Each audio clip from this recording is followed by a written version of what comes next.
روحوں میں اترتی ہے صدا مرہم حق کی، اللہ سے بندے کو ملا دیتے ہر روزے۔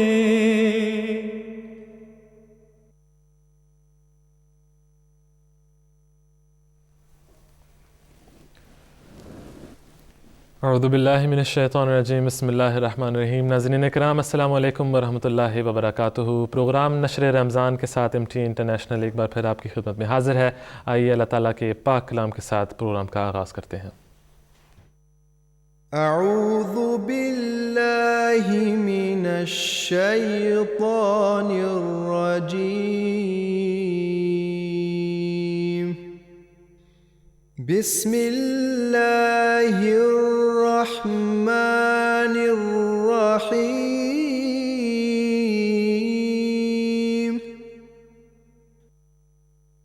وَأَوْحَى رَبُّكَ إِلَى النَّحْلِ أَنِ اتَّخِذِي مِنَ الْجِبَالِ بُيُوتًا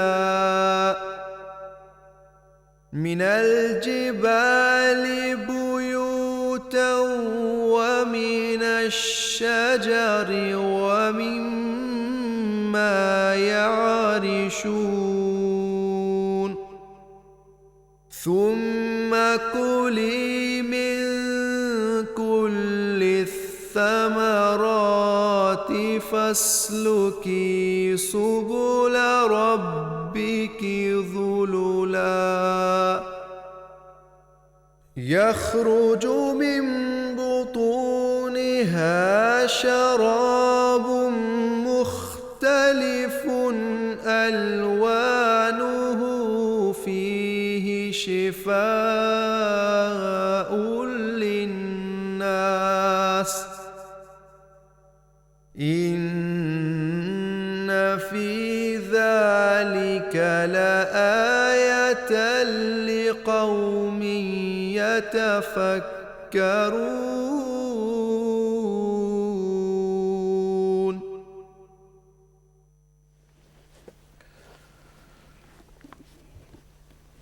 ناظرین، یہ تھی سورہ نحل کی آیات 69 اور 70 جن کا ترجمہ بیان فرمودہ حضرت خلیفۃ المسیح ثانی رضی اللہ تعالیٰ عنہ کچھ یوں ہے: اور تیرے رب نے شہد کی مکھی کی طرف وحی کی کہ تو پہاڑوں میں اور درختوں میں اور جو انگوروں وغیرہ کے لیے لوگ ٹٹیاں بنا لیتے ہیں ان میں اپنا گھر بنا، پھر ہر قسم کے پھلوں میں سے تھوڑا تھوڑا لے کر کھا اور اپنے رب کے بتائے ہوئے طریقوں پر جو تیرے لیے آسان کیے گئے ہیں چل۔ ان مکھیوں کے پیٹوں سے تمہارے پینے کی ایک چیز نکلتی ہے جو مختلف رنگوں کی ہوتی ہے، اور اس میں لوگوں کے لیے شفا کی خاصیت رکھی گئی ہے۔ جو لوگ سوچ اور فکر سے کام لیتے ہیں ان کے لیے اس میں یقیناً کئی نشان پائے جاتے ہیں۔ ناظرین اکرام، جس طرح کہ آپ کو معلوم ہے کہ ہم ہر روز اسٹوڈیوز میں دو بہت معزز مہمانوں کو بلاتے ہیں تاکہ ہم ان سے ان آیات کے متعلق، اسی طرح جو حدیث ہم نے بعد میں پڑھنی ہے اور فقہ المسیح کا جو سیگمنٹ ہے ان کے متعلق کچھ گفتگو کر سکیں، کچھ سوالات کر سکیں۔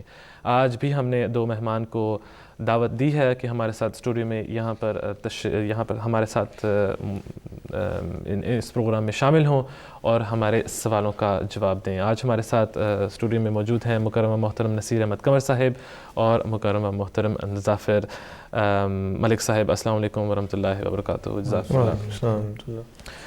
ظافر صاحب، اگر میں آپ سے شروع کر سکوں کہ ان آیات میں اللہ تعالیٰ نے ہمیں کیا سبق سکھایا ہے، کیا پیغام دینے کی کیا پیغام دیا ہے، کیا تھوڑی بہت اس حوالے سے اگر ہم پوچھ سکیں۔ جی رضا، اس آیت میں اللہ تعالیٰ شہد کی مکھی کے بارے میں توجہ دلاتا ہے کہ پھر فرماتا ہے کہ شہد کی مکھی کی طرف خدا تعالیٰ وحی کرتا ہے۔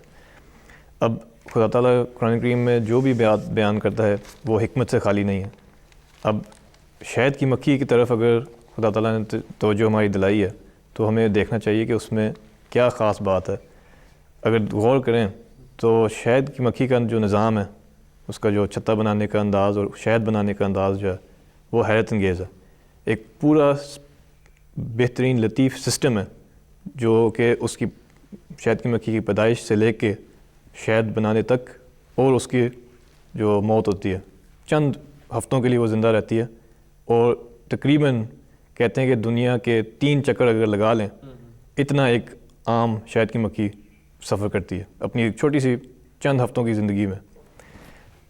رضا، قرآن کریم میں 2 چیزوں کا ذکر ہوا جس کے بارے میں خدا تعالیٰ نے فرمایا، اس آیت میں بھی فرمایا کہ شفا کے طور پر پیش کیے ہیں.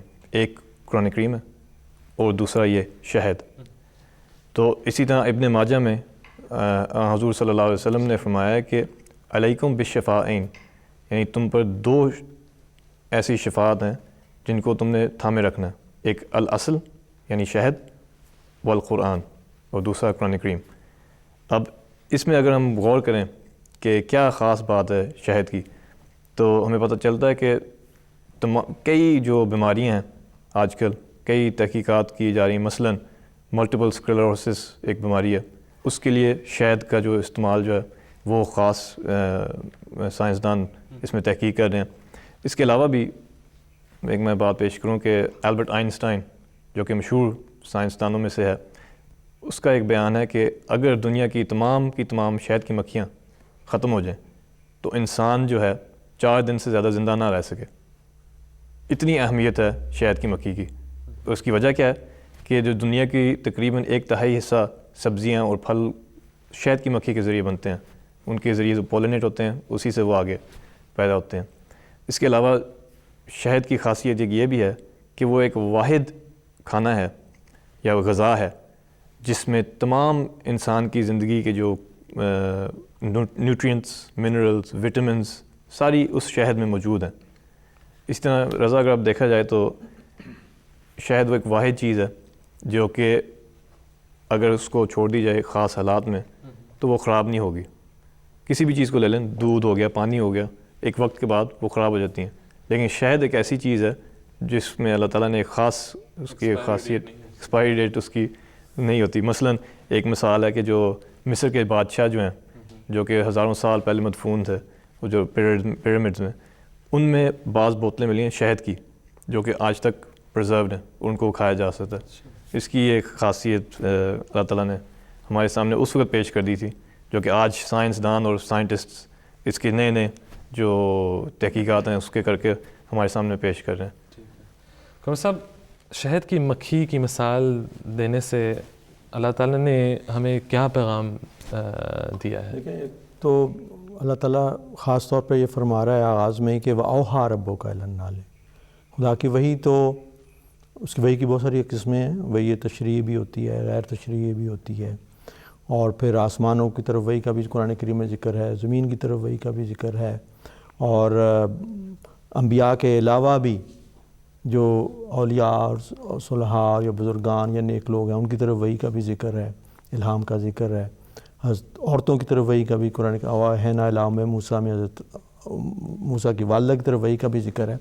تو وحی ایک بہت ہی بنیادی چیز ہے، وحی الہی، جس کے ساتھ وابستگی کے نتیجے میں حقیقت میں سارا نظام کائنات چل رہا ہے، اور اللہ تعالیٰ کی وحی مسلسل جاری ہے. حضرت مسیح موعود علیہ الصلوۃ والسلام نے اس پہ بڑی تفصیل سے مختلف جگہوں پہ روشنی ڈالی ہے. حقیقت اور وحی ایک بہت جامع کتاب ہے اس پہلو سے. لیکن حضور علیہ السلام نے ایک جگہ مثلا یہ فرمایا ہے کہ جب مکھی کی طرف اب ہمارے غیر جماعت جو مخالف ہیں وہ کہتے ہیں جی وحی اب ہر قسم کی وحی منقطع ہو گئی ہے، جبکہ قرآن کریم یہ فرماتا ہے کہ نہیں، وحی تشریعی حضرت صلی اللہ علیہ وسلم پر کامل ہو گئی، لیکن اس کے تابع اور اس کے علاوہ باقی نوع انسان اور حیوانات میں بھی اللہ تعالیٰ کا وحی کا نظام جاری ہے. حضور نے یہ سوال اٹھایا ہے کہ جب مکھی کی وحی اب تک منقطع نہیں ہوئی تو انسانوں پر جو وحی ہوتی ہے وہ کیسے منقطع ہو سکتی ہے؟ ہاں، شریعت کامل ہو گئی، شریعت والی وحی جو ہے وہ مکمل ہو چکی ہے، اور اب اس کے فیض سے آگے وحی جاری ہوگی، لیکن نئی شریعت کی ضرورت نہیں. دوسری اس میں ان آیات میں اگر آپ غور کریں تو اس میں حضرت مسیح اس میں یہ بیان کیا گیا ہے شہد کی مکھی کے حوالے سے کہ اس کو یہ حکم تھا کہ فتخذی سبل ربک ذللا، اللہ کی جو راہیں بتائی ہوئی ہیں ان پر کامل عجز اور انکسار کے ساتھ چلتی رہے. اور یوں تو ہر چیز خدا کی وحی کے تابع ہے، لیکن اس کو خاص طور پر بیان کرنے میں یہ مقصد ہے کہ ہم اس کی طرف خاص توجہ کریں. کچھ باتوں کا ظافر صاحب نے ذکر بھی کیا. تو بنیادی چیز وحی الہی کے تابع ہے. اس سلسلے میں حضرت مسیح موعود علیہ الصلوۃ والسلام کا ایک ارشاد میں ضرور بیان کرنا چاہوں گا. مجھے معلوم ہے کہ وقت کم ہے، لیکن ایک پہلو سے اس ارشاد کو میں پیش کرتے ہوئے اس کے متعلق چند باتیں.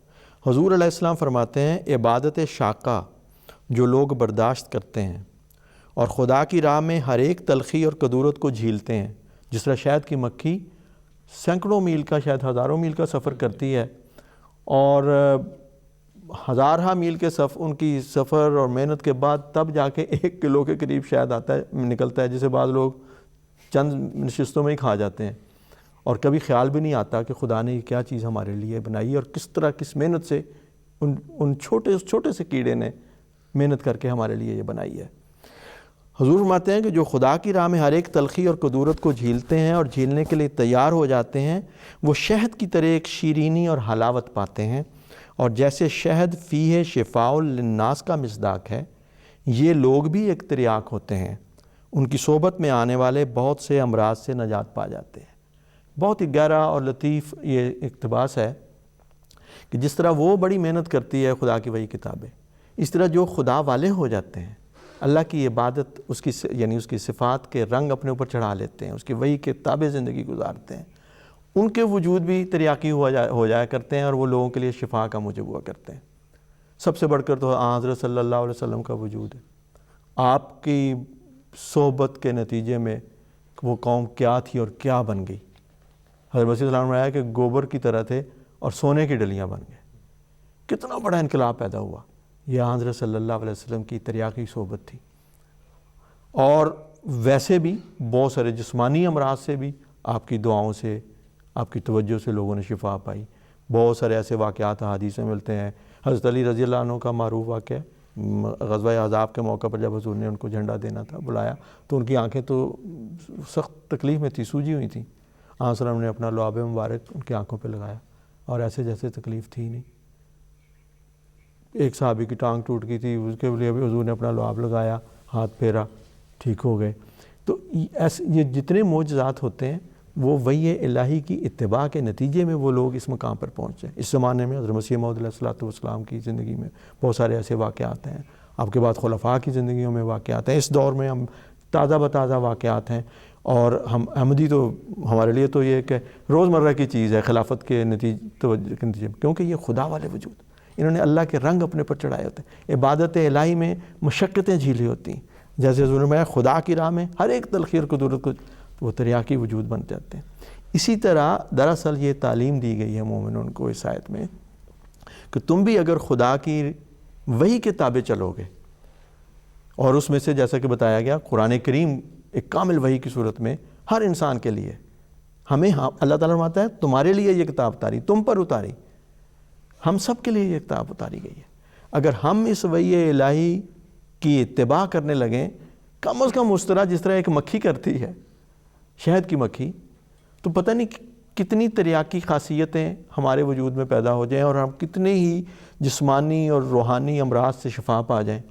اور پھر ہمیں تو چونکہ خلافت بھی عطا ہوئی ہے، ایسے اللہ والے وجود ہیں، ان کے توسط سے اگر ہم کوشش کریں اور جس طرح وہ ہمیں وحی الہی کی اتباع کی طرف بتاتے ہیں، مختلف خطبات میں، خطابات میں بار بار توجہ دلاتے ہیں، تو بہت بڑا فائدہ ہو. ایک اور چھوٹی سی بات میں کر کے پھر مجھے معلوم ہے کہ اپنے دوسرے سیگمنٹ بھی ہیں کہ دیکھیں شہد کی مکھی اسی دنیا میں رہتی ہے جس میں بے شمار قسم کی وائرسز ہیں، ہزار قسم کی بیماریاں ہیں فضاؤں میں پھیلی ہوئی ہیں. آج کل تو فضائی آلودگی کا بہت ذکر بھی ہوتا ہے، لیکن وہ کیا کرتی ہے؟ وہ شہد کے چھتے پہ اس نے ایک خاص قسم کا مادہ ملا ہوتا ہے جس کو پروپولس یا جو بھی کہتے ہیں، اور باہر سے جب آتی ہے وہاں پہ اپنے پاؤں رکھتی ہے، تمام بد اثرات باہر ہی ختم ہو جاتے ہیں اور صاف ستھری ہو کے اپنے شہد چھتے میں جاتی ہے، جس کے نتیجے میں پھر وہاں سے ایسی چیز نکلتی ہے نا جو شفا. تو ہمیں بھی اس میں یہ اللہ تعالیٰ نے بتایا کہ اس سے سبق سیکھو. اس دنیا سے ہم بھاگ تو نہیں سکتے، فرشتے تو نہیں ہیں، ہم انسان ہیں، اور انسان میں کمزوریاں ہیں، ماحولیات کا اثر بھی ہوتا ہے. ہمارے لیے وہ کون سا پروٹیکٹیو مادہ ہے جس کے نتیجے میں ہم ماحول کے بعد اثرات سے بچ سکتے ہیں، اس کی بدیوں سے بچ سکتے ہیں؟ وہ قرآن کریم نے فرمایا کہ تقویٰ ہے. تقویٰ کے معنی نہیں بچانے کے.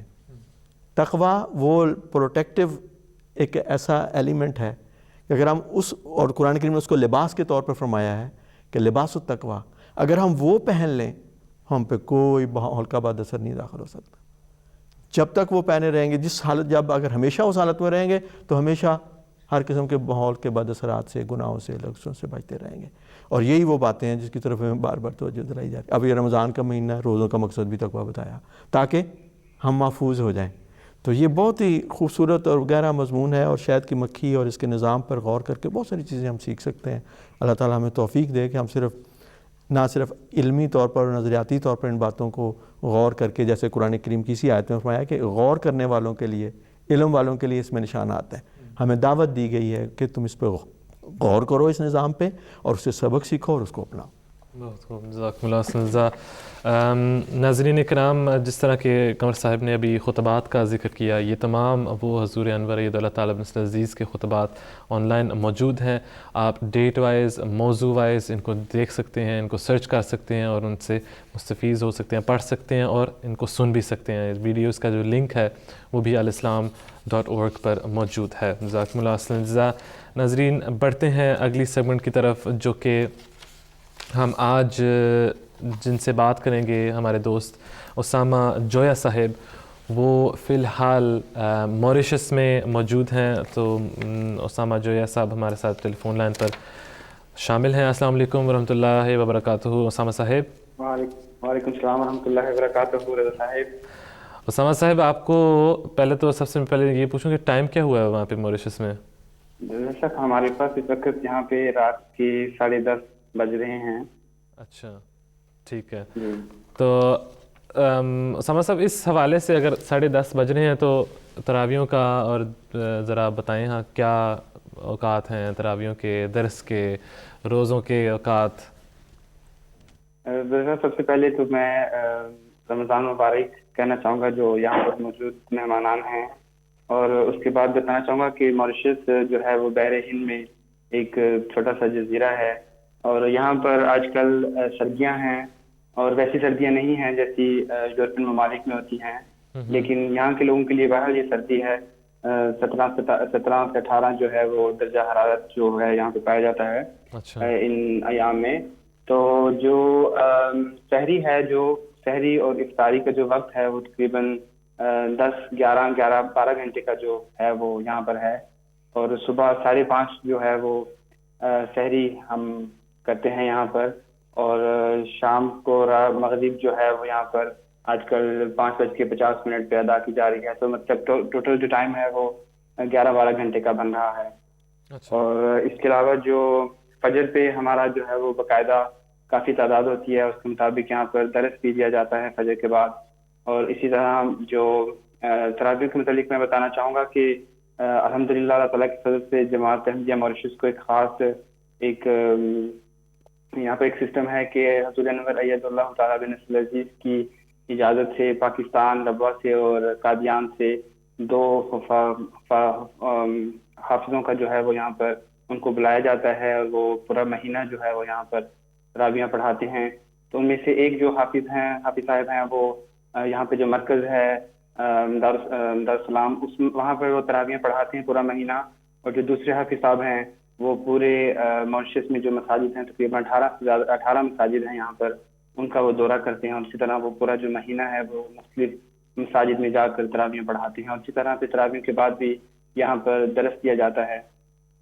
اور جو افطاری ہے وہ بعد جماعت الحمدللہ کی جاتی ہے یہاں پہ مسجد میں، جو یہاں کا مرکز ہے دارالسلام، وہاں پر بعد جماعت افطاری کی جاتی ہے. افطاری سے پہلے بعد جماعت دعا کروائی جاتی ہے، اور جتنی بھی دعائیں ہیں، مصنون دعائیں ہیں، وہ پڑھی جاتی ہیں، اور ساری جماعت جو ہے اس کے پیچھے دہراتی ہے. اور اسی طرح وہ وہاں پر ہلکی سی افطاری کر لی جاتی ہے، اور اس کے بعد پھر مغرب کی نماز ادا کی جاتی ہے، اور پھر لوگ اپنے گھروں میں چلے جاتے ہیں، اور جو باقاعدہ جو کھانا ہوتا ہے اپنے گھروں میں کھا کے وہ واپس عشاء کے لیے تشریف لے آتے ہیں.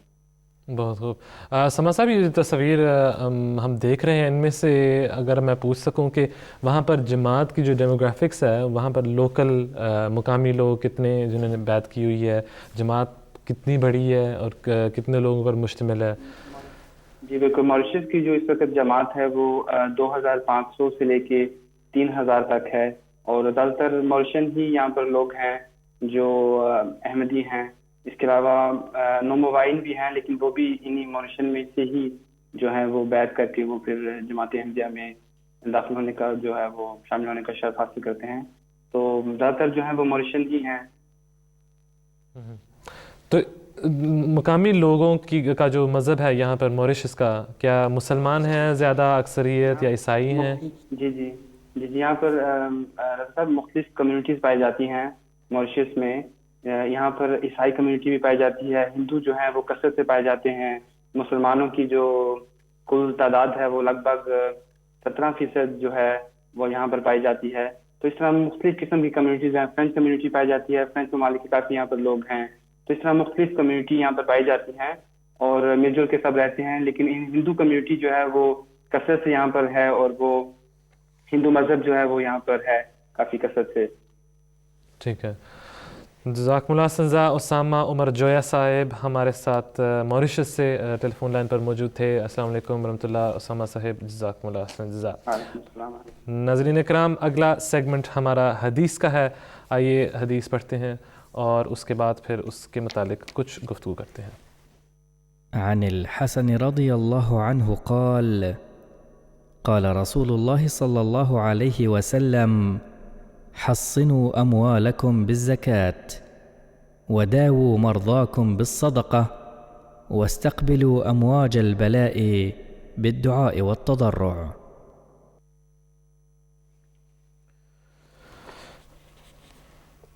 حضرت حسن رضی اللہ تعالیٰ عنہ بیان کرتے ہیں کہ رسول اللہ صلی اللہ علیہ وسلم نے فرمایا، اپنے اموال کو زکوٰۃ ادا کر کے محفوظ کر لو، کیونکہ زکوٰۃ ادا کرنا باعث برکت ہے. یا مال کو تجارت میں لگاؤ، ورنہ اگر مال یوں ہی پڑا رہا تو اس میں سے زکوٰۃ نکلتے نکلتے سارا مال ختم ہو جائے گا. اور اپنے بیماروں کا علاج صدقات کے ذریعے بھی کرو، اور مختلف علاقوں پر موج در موج آنے والی آفات کا دفعہ علاوہ دوسری تدابیر کے دعاؤں اور تضرعات کے ذریعے بھی کرو. صاحب اس میں رمضان کے حوالے سے کافی کہنے کہ سب کچھ اندر آ جاتا ہے. دعاؤں کا بھی ذکر ہے، زکوٰۃ کا بھی ذکر ہے، صدقات کا بھی ذکر ہے. تو اس کے زکوٰۃ کے متعلق تو بعد میں ہم بات کریں گے فقہ المسیح کے سیکشن میں بھی، لیکن اس حدیث کی کچھ تھوڑی سی اگر مختصر ہم تشریح آپ سے پوچھ سکیں. دیکھیں، یہ نبی اکرم صلی اللہ علیہ وسلم کے تمام ارشادات ہی بہت پرحکمت، پرمعارف اور جامع ہوا کرتے ہیں. ان کے بہت سارے پہلو ہیں. اس میں جن باتوں کا حضور اکرم صلی اللہ علیہ وسلم نے حکم فرمایا ہے وہ انسانی زندگی کے بہت سارے پہلوؤں پر حاوی ہیں. زکوٰۃ کا ذکر فرمایا، اس میں تو ان لوگوں کا ذکر آ گیا کہ جو شرعی اگر طور پر جو اس زکوٰۃ کی اصطلاح ہے یا اس کا جو نصاب ہے، جن پہ وہ اطلاق پاتا ہے، جن کو ایک خاص معیار پر ان کے پاس اموال ہوں، تو وہ اس نصاب کے مطابق وہ زکوٰۃ ادا کریں.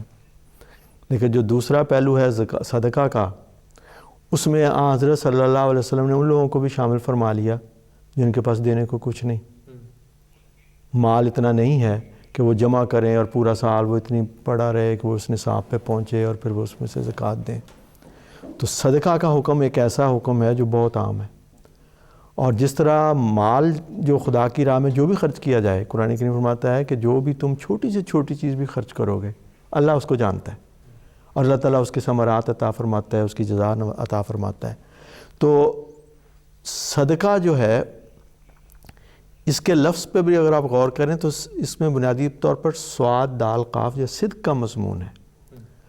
بعض دفعہ میں نے دیکھا ہے بالخصوص غیر از جماعت لوگوں میں کہ وہ ہر قسم کے ناجائز طریقے سے بھی مال کماتے ہیں اور بعد میں کہتے ہیں کہ یہ کسی چیریٹی میں دے دو، اتنا حصہ تو گویا وہ سارا پاک ہو گیا. وہ زکوٰۃ کا یہ مضمون لے لیتے ہیں کہ اس کا ایک حصہ ہر قسم کے باطل طریقے سے، رشوت سے، فراڈ سے، دھوکے سے، دوسرے کا حق مار کے، چلاکیاں کر کے، چیٹنگ کر کے مال اکٹھا کرو اور پھر اس میں سے کچھ کسی مسجد میں دے دو، کسی غریب کو دے دو، صدقہ کا دے دو، چیریٹیز جس طرح آج کل لگے ہوتے ہیں کہیں دے دو، سارا مال پاک ہو جاتا ہے۔ یہ بالکل غلط تصور ہے۔ قرآن کریم فرماتا ہے کہ جو تم دو، جو اللہ نے تمہیں دیا ہے، حلال اور طیب میں سے دو۔ حق حلال کی کمائی میں سے جو دینا ہے وہی آپ کے لیے تزکیہ کا موجب ہوگا، وہی پاکیزگی کا موجب ہوگا۔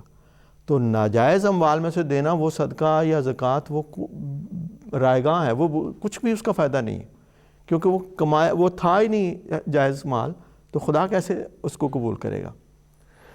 تو صدقہ کے لفظ میں ایک تو یہ ہے کہ وہ صدق سے، سچائی اور راستی سے کمایا ہوا مال ہو، اس میں سے آپ دیں۔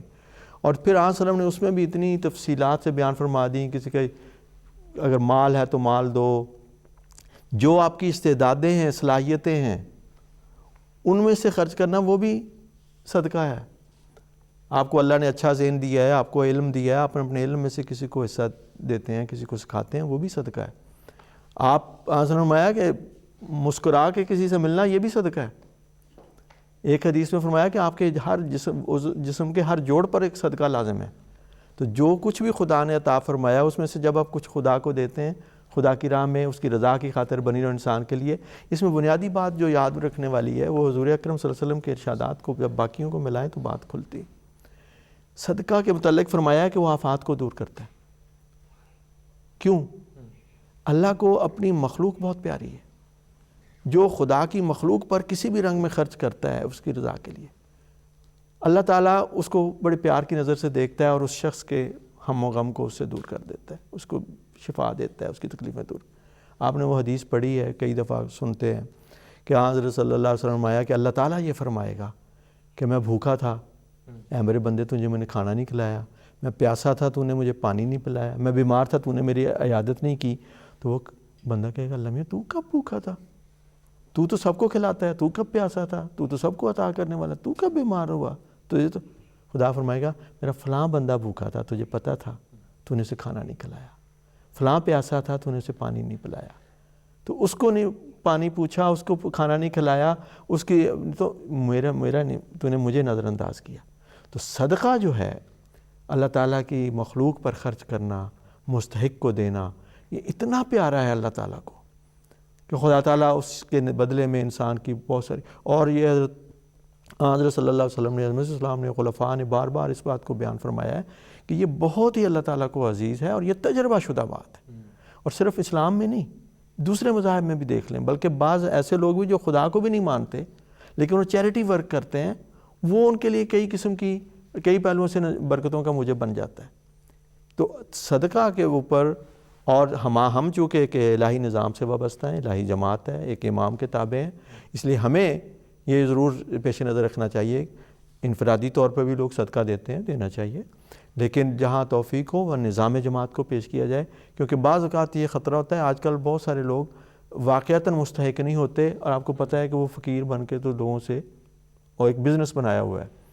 اس لیے ہمارے لیے یہ مناسب ہے کہ جہاں تک ممکن ہو، انلیس آپ کسی کو ذاتی طور پہ جانتے ہیں، خاموشی سے دیتے ہیں، ورنہ نظام کو پیش کریں۔ نظام پھر دیکھ کے جو مستحقین تک پہنچاتا ہے۔ تو یہ ایک امام کے تابع جو نظام قائم ہے، یہ اللہ تعالیٰ اس کے نتیجے میں ہم نظام کی برکتیں بھی لیتے ہیں، امام کی برکتیں بھی لیتے ہیں۔ تو زکوٰۃ تو ہوتی ہی امام کے ذریعے سے صحیح معنوں میں ادائیگی ہے، تو زکوٰۃ کے اوپر بھی حضور نے کئی دفعہ میں توجہ دلائی۔ پھر صدقات کا نظام ہے۔ تیسری جو بات تھی اس میں آپ آگے آ رہی ہے کہ دعاؤں کا، اور ان کا بڑا آپس میں گہرا تعلق ہے، اور حضرت اس زمانے میں بالخصوص حضرت اقدس مسیح موعود علیہ السلام نے قرآن مجید، احادیث نبویہ کے روشنی میں، اور اللہ تعالیٰ نے آپ کو جو علوم اور معارف بخشے، اس موضوع پر بہت تفصیل سے روشنی ڈالی۔ کون سی چیزیں ہیں، دعا کیسی ہونی چاہیے، کس طرح کرنی چاہیے، کیا اس کے آداب ہیں، کون سی چیزیں ہیں جو دعاؤں کو رائگاں کر دیتی ہیں۔ مثلا جس میں سے پہلے کی بات ہوئی حرام مال کمانا، اس کی اللہ کے جو ظالم ہے اس کی خدا دعا نہیں سنے گا، جو فاسق ہے خدا اس کی دعا نہیں سنے گا۔ تو وہ ساری باتیں حضور نے تفصیل سے بیان فرمائی ہیں، اور جماعت احمدیہ تو ایکچولی دعاؤں پہ جس طرح ایمان رکھتی ہے اور دعاؤں کا جس طرح تجربہ رکھتی ہے، حضرت مسیح موعود علیہ الصلوۃ والسلام کی برکت سے اور آپ کے خلفاء کی برکت سے یہ ایک ایسی حقیقت ہے کہ اس پر ہمیں خدا پر ایک تازہ بتازہ زندہ ایمان نصیب ہوتا ہے۔ حضرت مسیح موعود علیہ الصلوۃ والسلام کی قبولیت دعا کے واقعات، خلفاء کی قبولیت دعا کے واقعات، اور دعاؤں کا جو آنسلاً فرمایا کہ تضرع کے ساتھ اور اس سے مدد لو، اس میں ایک بات حضرت مسیح موعود علیہ الصلوۃ والسلام نے یہ بھی بیان فرمائی ہے کہ بعض اوقات انسان خود دعا کرتا ہے، دعا قبول نہیں ہوتی، اس کو چاہیے کہ خدا کے نیک بندوں کی طرف جائے، بزرگوں کے پاس جائے، ان کو دعا کے لیے کہے۔ اور ہمارے لیے تو خدا نے ایک مستقل نظام ایسا بخشا ہے کہ خلافت کا نظام قائم ہے، نبی کی برکتیں خلافت کے ذریعے سے آگے جا رہی ہیں، اور ہمارا ہم احمدیوں کا تجربہ ہے کہ ہمارے بہت سارے پھنسے ہوئے کام خود دعائیں کر کر کے نہیں ہوتے، خلیفہ وقت کی دعا کو ساتھ شامل کرتے ہیں، اور لیکن اس دعا کا پھر حضور نے فرمایا کہ اس دعا کا فیضان حاصل کرنے کی ضروری ہے کہ اتباع کی جائے امام کی، جس کو دعا کے لیے کہہ رہے ہیں اس سے بھی تو محبت اور اطاعت کا تعلق ہو تو تبھی دعا آپ کے حق میں قبول ہوگی نا۔ دیکھیں اس ٹی وی کی نشریات تو ہر جگہ جا رہی ہیں، لیکن جو 787 پہ یہاں پہ ٹیوننگ کرے گا اور پھر جتنا اچھا اس کا ریسیور ہوگا، جتنا اچھا ٹی وی ہوگا، اتنی اچھی وہ دیکھے گا نا تصویر اور آواز کو بھی۔ اگر ہم اپنے آپ کو خلافت کے اس کے ساتھ ٹیونن نہیں پوری طرح، تو وہاں سے تو دعائیں ہو رہی ہیں، لیکن جتنا ہم ٹیونن ہو جائیں گے ان سے، اتنا بہتر طور پر ہم ان دعاؤں سے حصہ پانے والے ہو جائیں گے۔ تو یہ ایک جو اس نظام ہے دعاؤں کا بھی، اس کو بھی ہمارے لیے سمجھنا ضروری ہے، اور جس طرح ہمیں بتایا جاتا ہے اس طرح اگر ہم دعائیں کریں، اور یہ مہینہ تو ہے ہی دعاؤں کا، خاص طور پر دعاؤں کا ہے، تو اس میں حضور ایدہ اللہ نے پچھلے خطبے میں بھی توجہ دلائی، اس سے پہلے بھی بڑی تفصیل سے روشنی ڈالی، جن دعاؤں کی طرف توجہ دلائی ہے ان کو بھی خاص طور پہ کرنا چاہیے۔ اللہ تعالیٰ ہمیں توفیق دے کہ ہم اپنی روزمرہ کی زندگیوں میں بھی دعاؤں سے اور مقبول دعاؤں سے کی توفیق پانے والے ہوں۔ اور قمر صاحب، ظافر صاحب، اگر ہم دیکھیں رمضان کے آخری عشرہ میں ہی خاص طور پر دعاؤں کا، اور اسی طرح یہ خیرات کا، صدقہ و خیرات کا، حضور صلی اللہ علیہ وسلم کی اگر زندگی مبارک کو ہم دیکھیں تو حضور خاص طور پر آخری 10 دنوں میں کہتے ہیں کہ آپ کی دینے کی جو کیفیت تھی یا جو جتنا دیتے تھے وہ تو تھے ہی بہت سخی اور بہت دیتے تھے صدقات میں، لیکن خاص طور پر آخری عشرے میں ظافر صاحب حضور کی رفتار کہتے ہیں تیز آندھی کی طرح اس کے ساتھ مشابہ کی جاتی تھی۔ لیکن مختصراً تھوڑا سا اگر پوچھ سکیں اس سے پہلے کہ ہم اگلی سیگمنٹ کی طرف موو کریں، ظافر صاحب صدقہ، زکوٰۃ، پیسے کا، مال کا دینا کیوں ضروری کرا دیا گیا؟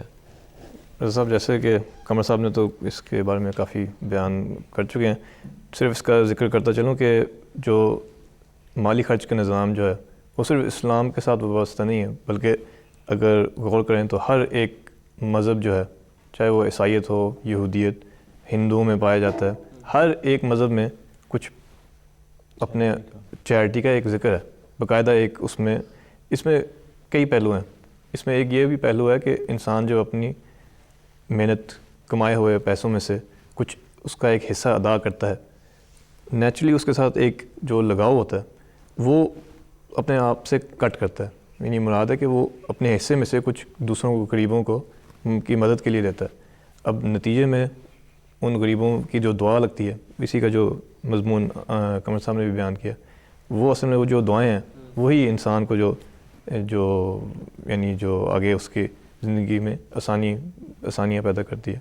تو جو مالی نظام جو ہے وہ اس مذہب کے ساتھ اس کا گہرا تعلق ہے۔ حضور صلی اللہ علیہ وسلم تو جس طرح کہ حدیث میں آتا ہے کہ جتنے سخی عام دنوں میں تھے، رمضان میں اور خاص طور پر آخری 10 دنوں میں تو کئی گنا زیادہ سخاوت کرنے والے تھے۔ تو یہ صرف ہمارے لیے کچھ پڑھنے کے لیے نہیں ہے بلکہ اس پہ عمل کرنے کے لیے بھی ہے۔ تو ہمیں خود اپنے جائزہ لینا چاہیے کہ ہم اس مہینے میں کیا کر رہے ہیں، کتنا ہم آیا حضور صلی اللہ علیہ وسلم کی تعلیم پر عمل کر رہے ہیں کہ نہیں۔ ناظرین اکرام، اگلا سیگمنٹ ہمارا کوکنگ کا ہے۔ آئیے دیکھتے ہیں آج ہم آپ کس چیز کی، کس کھانے کی، کس ڈش کی ترکیب MTA انٹرنیشنل پاکستان کی طرف سے تیار کردہ جو ویڈیو کلپ ہمیں موصول ہوتا ہے اس میں آج ہم کیا پکا رہے ہیں، آئیے اس کی طرف بڑھتے ہیں۔ بسم اللہ الرحمن الرحیم، السلام علیکم ورحمۃ اللہ وبرکاتہ۔ آج میں جو ڈش آپ کو سکھانے جا رہا ہوں اسے کہتے ہیں چکن وتھ کریم۔ اس میں ہمیں سب سے پہلے چکن چاہیے، اس کے بعد ہمیں کریم چاہیے، سبز مرچ چاہیے اور زیرہ چاہیے، سفید یا سیاہ زیرہ بھی استعمال ہو سکتا ہے، اور نمک۔ تو اس میں ہم گرین چلیز یوز کر رہے ہیں۔ گرین چلیز انسانی صحت کے لیے بہت مفید ہیں۔ اس میں وٹامن اے ہوتا ہے جو آنکھوں کی طاقت کے لیے ہے، اس میں وٹامن سی ہے، جلد کی جو نورشنگ ہے اور نشو و نما وہ کرتا ہے، جسم کے دفاعی نظام کو، امیون سسٹم کو یہ بہت مضبوط کرتی ہیں۔ اس کے علاوہ نظام انہضام کے لیے بھی بہت مفید ہیں۔ سبز مرچیں کھانے سے ایک ہارمون ریلیز ہوتا ہے دماغ میں جو انسانی موڈ کو بہتر کرنے میں کام آتا ہے، بڑھاپے کو آنے سے روکتی ہیں، ڈیلے کرتی ہیں بڑھاپے کو۔ ایک اور جو اس کا بہت ہی ضروری جو اس کا فائدہ ہے وہ یہ ہے کہ یہ قبض کو دفع کرتی ہیں، اور نظام انضام جو کہ بہتر ہوتا ہے تو اس لیے باقی جو اس کے ساتھ انتڑیوں کی حرکت وغیرہ اس خود بہتر ہو جاتی ہے۔ تو چلیں ہم اپنے پروگرام کی طرف چلتے ہیں۔ سب سے پہلے ہم لیں گے چکن، اس میں ہمیں چولہا جلایا، اس میں ہم تھوڑا سا جو ہے گھی ڈالیں گے۔ تقریباً اس میں آدھا کلو چکن میں ہمیں سمجھ لیں کہ آدھا پاؤ کے قریب گھی کی ضرورت ہوگی۔ اب میں اس میں چکن ڈال رہا ہوں، یہ لیجیے ہم نے چکن اس میں ڈال دیا۔ اب جب یہ چکن تھوڑا فرائی ہو جائے گا تو ہم اس میں باقی اجزاء آہستہ آہستہ کر کے ڈالیں گے۔ میں نمک بھی ساتھ ہی ڈال دیتا ہوں تاکہ یہ بوٹیوں میں اچھی طرح جذب ہو جائے۔ تو نمک آپ ضرورت کے مطابق استعمال کر سکتے ہیں۔ ویسے آدھا کلو میں اگر دیکھا جائے تو ہمیں 1 چائے کا چمچ جو ہے نمک وہ استعمال کرنا ہوتا ہے۔ یہ چکن ہمارا جو ہے یہ آہستہ آہستہ رنگ بدل رہا ہے، سرخی سے اس کا رنگ سفیدی کی طرف آ گیا، اور جب یہ اچھی طرح ہو جائے گا تو جب تھوڑا براؤنش ہونا شروع ہو جائے گا، یعنی پکنے میں ہلکا ہلکا براؤن ہو جائے گا، تو پھر ہم اس کو جو ہے اس میں ہم کچھ دوسرے انگریڈینٹ شامل کریں گے۔ آپ دیکھ سکتے ہیں کہ چکن کا جو رنگ ہے وہ آہستہ آہستہ بالکل سفید ہو گیا۔ اس کو اسی لیے وائٹ میٹ بھی کہتے ہیں۔ چنانچہ جو ماہرین ڈاکٹر ہیں وہ تجویز کرتے ہیں دل کے امراض کے مریضوں کے لیے کہ وہ وائٹ میٹ استعمال کریں، نہ کہ ریڈ میٹ۔ اس کو میں 1-2 منٹ کے لیے ڈھک دیتا ہوں۔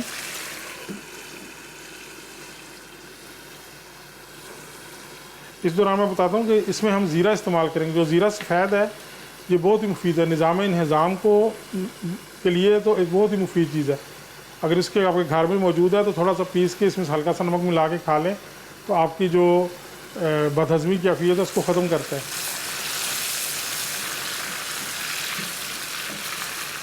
اس ڈش کو پکنے میں 10 سے 12 منٹ لگتے ہیں، اور عام طور پہ یہ جو ڈش ہے یہ اس لیے بہت سہل ہے کہ اگر مہمان گھر میں اچانک آ جائیں تو کچھ بھی نہ ہو تو بہت ہی تھوڑے وقت میں اور کم وقت میں ایک نہایت ہی لذیذ ڈش تیار ہو جاتی ہے، اور اگر مہمانوں کے سامنے سرو کی جائے تو وہ بھی اس کو انجوائے کرتے ہیں۔ اس کے ساتھ نان یا سلاد، یا اگر نہیں میسر تو بریڈ کے ساتھ بھی اس کو پیش کیا جا سکتا ہے۔ یہ چکن جو ہے وہ تقریباً تیار ہے۔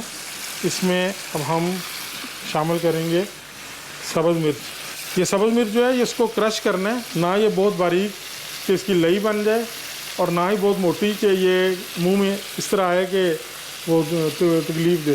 اس لیے یہ آپ سبز مرچ کو کرش کیا جاتا ہے، اور اس کے لیے میں نے ایک ہینڈی کرشر یوز کیا ہے۔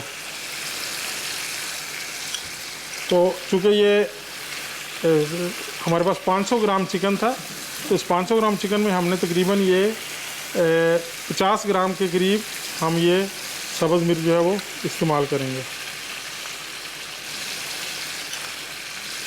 اگر تیکھی سبز مرچ ہے، جیسے میکسیکن سبز مرچ ہوتی ہے یا موریشس کی سبز مرچ، تو وہ بہت تیز ہوتی ہے، تو اس کو ذرا کم مقدار میں استعمال کر لیا جائے۔ آپ دیکھ رہے ہیں اس میں نہایت خوبصورت ہلکا ہلکا سبز رنگ جو ہے وہ آ گیا ہے۔ اگر آپ نے اسی ترکیب کو مد نظر رکھتے ہوئے کچھ اور انگریڈینٹس اس میں شامل کر لیں، جیسے اگر آپ اس میں اگر آپ سبز دھنیا شامل کر لیتے ہیں یا پودینہ تھوڑا سا شامل کر لیتے ہیں، تو پھر اس کو ہم کہہ دیتے ہیں جی گرین چکن ہم نے